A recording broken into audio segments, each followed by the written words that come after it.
స్వాతంత్రోద్యమ జ్వాలలతో పెరిగిన ఓ తరం, తదుపరి ప్రభావాలతో పెరిగిన మరో తరం, త్యాగం విలువలతో జీవించిన కథలు.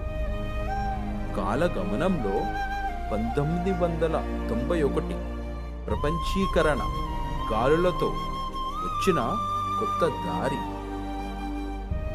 ప్రపంచీకరణలో పుట్టిన కొత్త భావాలు. ఒకవైపు ఆదర్శాల ఆవిరి, మరోవైపు అవకాశాల ఆకర్షణ. పాత నమ్మకాల పునాది కదులుతుంటే కొత్త కలల మేడలు ఎగిసి పడుతున్నాయి. సాంకేతిక వేగం మనసులను దూరం చేస్తే సామాజిక మార్పులు సంబంధాలను మార్చాయి. ఈ తరాల మధ్య మాటల కంటే మౌనం ఎక్కువ.